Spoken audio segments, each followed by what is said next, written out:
नमस्कार. टाटा नॅनो प्रस्तुत home minister स्वप्न गृहलक्ष्मीचं साकारत आहे वामनरी पेठे ज्वेलर्सच्या या भागात. मी आदेश बांदेकर आपणा सगळ्यांचं मनापासून स्वागत करतो. आपण आत्ता आहोत देनावाडीमध्ये. देनावाडी गिरगाव ठाकूरद्वार इथली ही प्रसिद्ध देनावाडी आणि गेली अनेक वर्ष इथला गणपती उत्साहामध्ये साजरा होतो. गणेशोत्सव साजरा होतो. देवकरण नानजी यांनी एक पतपेढी स्थापन केली, किंबहुना ही पहिली पतपेढी. त्याचं पुढे नामकरण देवकरणमधला दे आणि नानजीमधला ना, देना बँक सर्वत्र बऱ्याच लोकांना गेली अनेक वर्ष खूप छान सेवा देते आहे. आजच्या या भागामध्ये आपल्या सगळ्यांचं मनापासून स्वागत. आणि हा गणपती बाप्पा इथे नवसाला पावतो असं हे सात्विक रूप बघायचं असेल तर या गणपती मंडळाला नक्की भेट द्या. तेव्हा असा हा गणपती अत्यंत सात्विक सोज्वळ रूप धारण केलेला देनावाडीचा गणपती, त्याचं दर्शन तर आपण घेणारच, पण त्याचबरोबर आजच्या भागातली ही पैठणी कोण पटकावणार तेही बघणार. चला सुरुवात करूया आजच्या भागाला भेटून खूप वहिनींना देनावाडीत. नमस्कार.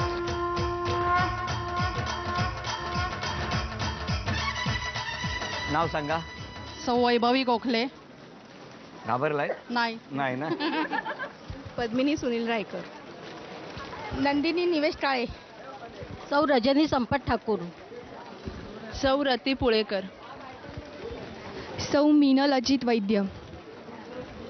अपर्णा महाडिक. सौ रेणुका भाऊसाहेब देसाई. सौ वृंदा वीरेंद्र खेडेकर. सौ अनुष्का अनुप मिर्लेकर. सौ निलिमा अरुण वैद्य. सौ प्रियांका अवधूत वैद्य. सीमा विवेक शिलेदार. मला सांगा, या देनावाडीत आम्ही गणपती म्हणजे या देनावाडीत आलेलो आहे. आपल्या गणपतीबद्दल बोलायचं झालं तर तुम्ही काय सांगाल? 1931 साली देनावाडीमध्ये सर्वप्रथम गणेशोत्सवाची स्थापना करण्यात आली. यंदाचं वर्ष हे 81वं वर्ष म्हणून आम्ही एकत्रितपणे सगळेजण मिळून इथे साजरे करत आहोत. अजून आमच्या देनावाडीचं वैशिष्ट्य म्हणजे जेव्हा आमच्या देनावाडीचा रौप्य महोत्सव होता तेव्हा माणिक वर्मांनी आमच्या इथे प्रोग्राम केला, आणि जेव्हा सुवर्ण महोत्सव होता तेव्हा त्यांच्याच वारसा चालवत आलेल्या राणी वर्मा यांनी देखील प्रोग्राम केला. साने गुरुजी जेव्हा भूमिगत होते तेव्हा आमच्या शेजारी जे नारिंगरेकर राहतात त्यांच्या घरात ते होते असं सांगितलं जातं. अरे वा, किती महत्त्वाचा मुद्दा सांगितला. आपण पहिल्या खेळाला सुरुवात करणार आहोत. प्रत्येकीबरोबर गप्पा पण मारणार आहोत. ही पैठणी देनावाडीत पटकावणार की जगन्नाथ चाळीत पटकावणार हा एक प्रश्न आहे. नावातच देना आहे, पण पटकावायची आहे पैठणी. तेव्हा आता पैठणी कोण पटकावणार हे बघूया. पैठणी कोण पटकावणार हे आजच्या या डावात शेवटी ठरणार. आत्ता हा पहिला खेळ. या दोनपैकी कुठला गट पुढच्या खेळात दाखल होणार ते आत्ता ठरणार. एका वेळेला प्रत्येकीला एक प्रश्न येणार. त्या प्रश्नाचं उत्तर जर तुम्ही दिलं नाहीत तर आपण माईक दुसऱ्या गटाकडे देणार. तसंच या 5 गटाच्या वेळी सुद्धा तसंच होणार. उत्तर आलं नाही की माईक पुढच्या गटाकडे, आणि मग बघूया कोण जास्त गुण मिळवतं. तुम्हाला 5 प्रश्न, प्रत्येकीला एक एक. ह्यांना 5 प्रश्न. ज्यांची गुण जास्त, गुणसंख्या, त्या 5 जणी पुढच्या खेळात लगेच उत्तर द्यायचं आहे. पहिला प्रश्न तुमच्यासाठी आहे. सिद्धटेकच्या गणपतीचं नाव काय? सिद्धेश्वर. सिद्धटेकचा गणपती सिद्धेश्वर असं वहिनीने सांगितलं. आणि आपल्याला माहिती आहे की सिद्धिविनायका तुझं सिद्धटेक गावर, त्यामुळे पहिलं उत्तर चुकलं. आणि सिद्धिविनायक हे सिद्धटेकच्या गणपतीचं नाव आहे. तुम्ही सांगा लेण्याद्रीचा गणपती. महागणपती. लेण्याद्रीचा गणपती कुठला? गिरिजात्मज. चला आता माईक तुमच्याकडे. 0-0 गुणसंख्या आहे. थेऊरचा गणपती. तेऊरचा चिंतामणी. चिंतामणी. अभिनंदन, उत्तर बरोबर. चला 1 गुण इथे मिळालेला. आता माईक तुमच्याकडे आहे आणि तुमच्यासाठी प्रश्न आहे. गणपतीच्या भाऊ त्याचं नाव काय? कार्तिकेय. अभिनंदन. चला 1-1 ही गुणसंख्या आतापर्यंत. हा माईक तुमच्याकडे आहे. आणि आता तुम्ही सांगा रांजणगावचा गणपती. चिंतामणी. रांजणगावचा महागणपती. माईक तुमच्याकडे. आणि आता तुम्ही सांगा महडचा. विघ्नेश्वर. यांनी विघ्नेश्वर असं सांगितलं, जे चुकलं. तर महडचा गणपती वरद विनायक. त्याच्यामुळे चला बरोबरी झाल्यामुळे या खुश झाल्यात. म्हणजे त्यांना मिळाल्याच्या आनंदापेक्षा न उत्तर आल्याचा आनंद यांना जास्त झालेला. 1-1 ही गुणसंख्या. आणि माईक तुमच्याकडे. तुमच्यासाठी प्रश्न आहे मोरगावचा. मोरेश्वर. अभिनंदन. चला हे उत्तर बरोबर. चला 2-1. आणि तुमच्यासाठी गणपती आहे पाली बल्लाळेश्वर. अभिनंदन. 2-2. त्यामुळे आता हा सामना अटीतटीत आलेला आहे. पुन्हा शेवटच्या क्षणी शेवटच्या टप्प्यावरती हा सामना आलेला आहे. तुम्हाला प्रश्न आहे, सिंदूरवदन हे नाव कोणत्या राक्षसाच्या नावामुळे पडलं? सिंदूर असेल. सिंदूर असेल असं सांगितलं, पण त्याचं उत्तर दिलं नाही. तर त्याचं उत्तर आहे सिंदुरासूर. सिंदूर असेल हे काय सिंदूरचं आडनाव का? कदाचित त्यांना सोपा प्रश्न गेला असता, पण त्यांना आधीच एका राहिलेल्या गणपतीची नावं दोघींनी प्रॉम्प्टिंग केली. आणि आता हा तुमच्याकडे. सुखकर्ता दुःखहर्ता ही आरती कोणी लिहिली आहे? म्हणा. सुखकर्ता दुःखहर्ता वार्ता विघ्नाची. नारद मुनी. नाही, रामदास स्वामी. रामदास स्वामींनी लिहिलेली आहे. आणि आता एक प्रश्न महत्वाचा, ज्या गटाचा हात आधी वर तो गट पुढे, कारण गुणांची बरोबरी झालेली आहे. तयार आहात सगळ्याजणी?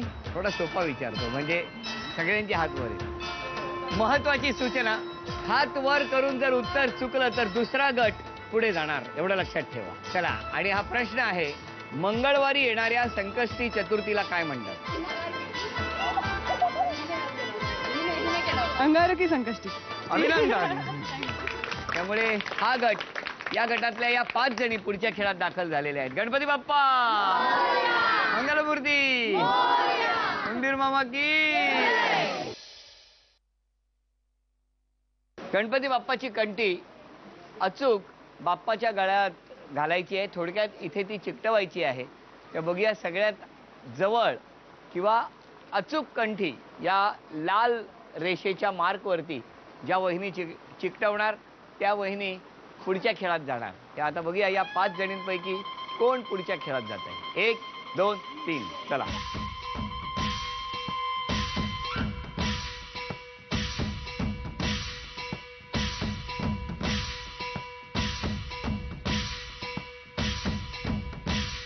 एक, 2, 3.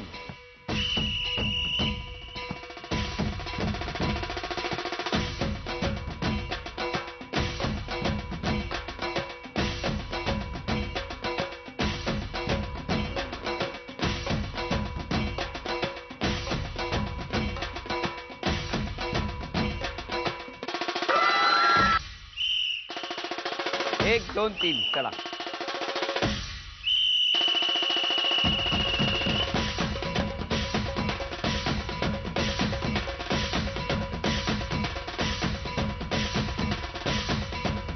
एक, 2, 3. गणपती बाप्पा.